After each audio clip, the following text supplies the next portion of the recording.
Hello guys, CSS PMS گرو میں آپ سب کو خوش آمدید۔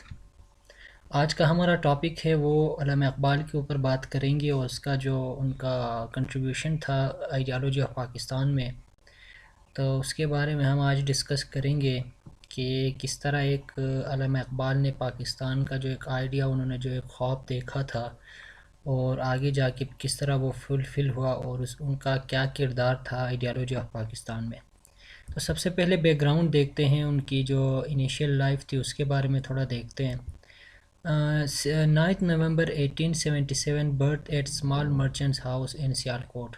آپ سیالکوٹ میں ایک تاجر کے ہاں پیدا ہوئے 9 نومبر 1877 کو، اور after matriculation got admission in government merit college Sialkot, ٹھیک ہے۔ اس کے بعد فرسٹ اپیئرنس ان پولیٹکس یا first appearance in 1899 when read poem Nala Yatim at the session انجمن حمایت اسلام۔ انجمن حمایت اسلام کے ایک سیشن میں آپ نے نالہ یتیم کی ایک پوئم تھی وہ آپ نے پڑھا، اور وہ آپ کی فرسٹ اپیئرنس تھی، ٹھیک ہے گائز۔ اس کے بعد کہتے ہیں کہ opportunity to have educational patronage from eminent scholar Maulvi Mir حسن۔ مولوی میر حسن کے پاس آپ پڑھے اور اس کے انڈر آپ نے کافی کچھ سیکھنے کو آپ کو موقع ملا۔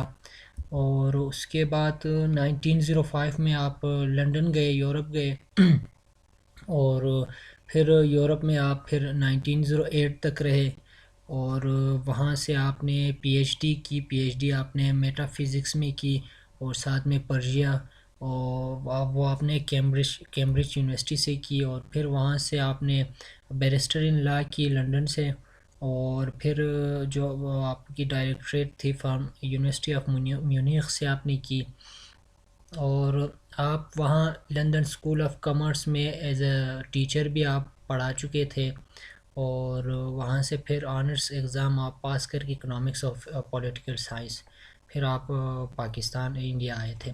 تو ابھی آپ کے جو ایک لائف کی جو ایک فیز ہے وہ آپ کی فیز وہ دیکھنے کی کوشش کرتے ہیں۔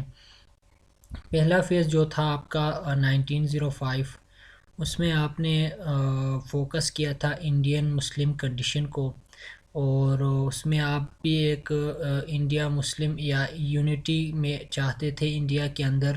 آپ یہی چاہتے تھے کہ مسلم اور انڈیا جو یہ ہندوز جو ہیں وہ ایک ساتھ مل کے رہیں، اور یہ سارا کچھ آپ کے نظم جو بانگ درا جو آپ نے بک لکھی تھی اس میں یہ چیزیں جھلکتی ہیں۔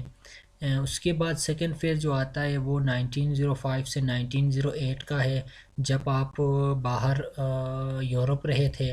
اس میں آپ نے اپنے یورپ میں جو رہے تھے اس میں آپ کی جو سوچ تھی اس میں بدلاؤ آیا تھا، اور وہاں آپ ایک فلاسفیکل اور سائنٹیفیکل سوچنے لگے تھے مسلمانوں کے بارے میں، اور آپ نے وہاں سے ہی جائزہ لیا کہ مسلمانوں کے حالات کیا کیا مسئلے ہیں اور مسلمان کیوں ڈاؤن ہی جا رہے ہیں۔ تو آپ کے ایک سوچ میں وہیں سے ایک بدلاؤ آیا تھا۔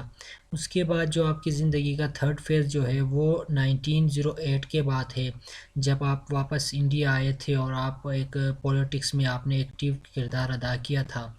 اس میں آپ نے attention of Muslims and talk much about Islam. آپ اسلام کے بارے میں باتیں کرتے تھے، آپ مسلمانوں کی بہتری کے بارے میں باتیں کرتے تھے، ان کی ریوائول کے بارے میں باتیں کرتے تھے۔ Advised and urged Muslims to retain the principle of Islam, God and His Prophet to revive the Muslim identity۔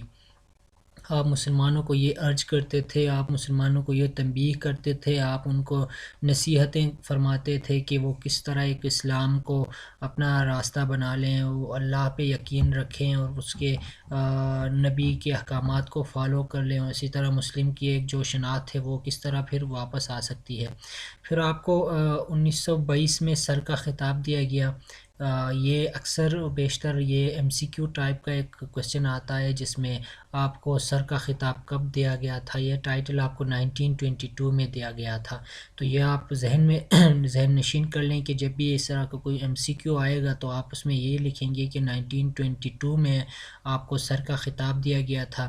پھر 1927 میں آپ پنجاب لیجسلیٹو کونسل کے میں الیکٹ ہوئے، اور پھر 1930 میں جو الہ آباد جو ایک سیشن تھی وہاں پہ آپ پریزیڈنٹ تھے، اور پہ آپ نے اپنا جو پریزیڈنشیل ایڈریس دیا تھا، جس میں آپ نے ایک الگ اسٹیٹ، الگ ریاست کی جو آپ نے آئیڈیا دیا تھا، وہ پھر بعد میں اسی کو فالو کر کے پھر پاکستان بننے میں جو راہ ہموار ہوئی تھی. تو پھر لیٹر وہ پریزیڈنشیل ایڈریس میں آپ نے جو باتیں کی تھی، اس کے بعد پھر بعد میں بھی آپ نے لیٹر لکھے تھے جناح کو، لکھتے رہے تھے. اس میں پھر زیادہ دوسری چیزوں کا بھی آپ نے ذکر کیا تھا، جو چیزیں آپ کی پریزیڈنشیل ایڈریس میں رہ گئی تھیں وہ آپ نے پھر اپنے لیٹرز کے تھرو کمپلیٹ کیا تھا. پھر بعد میں راؤنڈ ٹیبلز بھی آپ نے اٹینڈ کیے تھے قائد اعظم کی جگہ. اور پھر 1922 میں بھی پھر آپ آل انڈیا مسلم لیگ کے جو لاہور کا سیشن تھا وہاں اس کو بھی آپ نے پریزائڈ کیا تھا. تو یہ 3 فیز تھے آپ کے زندگی کے.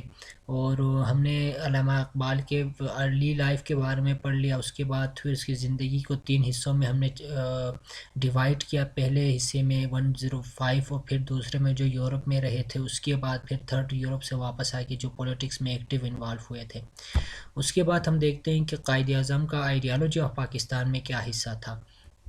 سب سے پہلے یہ تھے کہ آئیڈیالوجی آف پاکستان ہم نے دیکھا تھا پہلے کہ آئیڈیالوجی آف پاکستان، اس سے پہلے والے لیکچر اگر آپ دیکھ لیں اس میں ہم یہ چیز بتا سکتے ہیں کہ آئیڈیالوجی آف پاکستان کے ایلیمنٹس کون کون سے تھے. اور اس میں پہلا ایلیمنٹ جو تھا وہ اسلام تھا. تو اسلام کو آپ بہت فوکس کرتے تھے، آپ بار بار اسلام کے بارے میں بتاتے تھے، آپ بار بار کہتے تھے کہ مسلمانوں کی ریوائول کا جو ایک ہی راستہ ہے وہ اسلام ہی ہے. تو اسلام کے تعلیمات کو فالو کرنے چاہیے، قرآن کو فالو کرنا چاہیے، اور جتنے اسلام سے ریلیٹڈ جو بھی ٹیچنگس ہیں ان کو فالو کرنا چاہیے. The question of Muslim poverty could be solved only by law of Islam. ایک آپ کا ایک کوٹیشن بھی ہے کہ جو مسلمان کی جو پاورٹی کا ایک ہی صرف اور صرف ایک حل ہے، وہ ہے لا آف اسلام. اسلام کے تحت اگر چلیں گے آپ، اسلام کے ایک اکانومی سسٹم کو آپ فالو کریں گے تو یہ پاورٹی سے مسلمانوں کو یہ جو مسئلہ ہے وہ حل ہو جائے گا. اس کے بعد دوسرے پھر آپ نے قرآن کو آپ نے کہا کہ قرآن کو مضبوطی سے پکڑا جائے تو یہ سارے مسئلے مسائل ہیں وہ حل ہو جائیں گے مسلمانوں کے. آپ نے کہا کہ مینٹین دیئر ہی آسٹ Muslims to maintain their Islamic belief based on holy Quran and Sunnah. جتنے بھی اسلامک بلیفز ہیں ان کو یہ جو قرآن اور سنہ پہ بیسڈ کرتے ہیں وہ مسلمانوں کو مینٹین کرنا چاہیے، وہ فالو کرنا چاہیے. اس کے بعد 2 نیشن تھیوری، یہ بھی ایک ایلیمنٹ ہے اور آئیڈیالوجی آف پاکستان کا ہم نے دیکھا تھا. تو آپ اس کے بہت بڑے فالوور تھے 2 نیشن تھیوری کے، بلکہ یہ آئیڈیا آپ نے ہی دیا تھا. اور آپ نے کہا تھا کہ India is a continent of human beings belonging to different races, speaking different languages and professing different religion. I therefore demand the formation of a consolidated Muslim state in the best interest of India and Islam.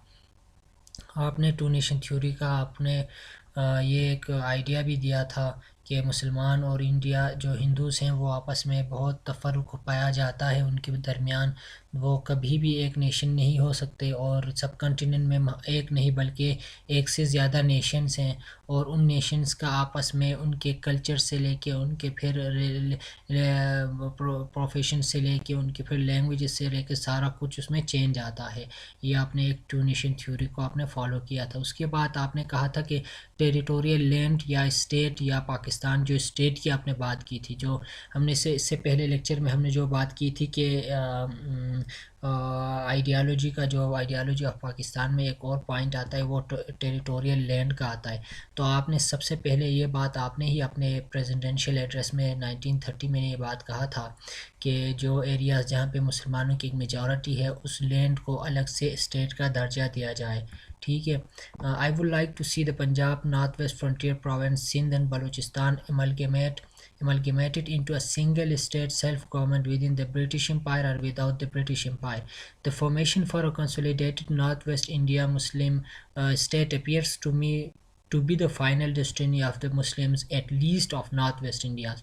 ٹھیک ہے، یہ ان کا presidential address تھا جس میں وہ کہہ رہے تھے کہ Punjab, north west frontier province, Sindh اور بلوچستان ایک ساتھ مل کے ایک سنگل اسٹیٹ کا درجہ دیا جائے، یا برٹش کے اندر ہو، نیچے برٹش کے امپائر کے ساتھ یا اس سے الگ. اور یہ فارمیشن ہی مسلمانوں کا ایک تقدیر کا فیصلہ ہے جس سے مسلمانوں کو اور دوسرے انڈیا کو بھی اس سے فائدہ ہوگا. اور لاسٹ میں آپ نے جناح کو کچھ لیٹرز لکھے تھے اور وہی اسی میں جو چیزیں رہ گئی تھیں. In these circumstances it is obvious that the only way to peaceful India is our distribution of the country on the lines of racial, religious and linguistic affinities. Many British statesmen also realized that this is the only Hindu-Muslim rights which are rapidly coming in the wake of the constitution are sure further to open their eyes to the real situation in the country. ٹھیک ہے. I remember Lord Lothian telling me before I left England that my scheme was the only possible solution of the troubles in India, but that it would take 25 years to come. تو انہوں نے جناح کو یہی باتیں کہی تھی جو میں نے پریزیڈینشیل ایڈریس میں جو بات کی تھی، یہی مسلمانوں کی ڈسٹنی ہے اور یہی فالو ہونا چاہیے. اور اسی طرح قائد اعظم نے، علامہ اقبال نے آئیڈیالوجی آف پاکستان میں ان باتوں کا خیال رکھا تھا، ان باتوں کو انہوں نے فالو کیا تھا. اس نے اسلام کے بارے میں بات کی تھی، قرآن کے بارے میں بات کی تھی، ٹو نیشن تھیوری کے بارے میں بات کی تھی، ٹیریٹوریل لینڈ کے بارے میں انہوں نے بات کی تھی. تو آج کا لیکچر ہم یہیں پہ ختم کرتے ہیں اور ملتے ہیں اگلے لیکچر میں. تب تک اپنا خیال رکھیں. اللہ حافظ.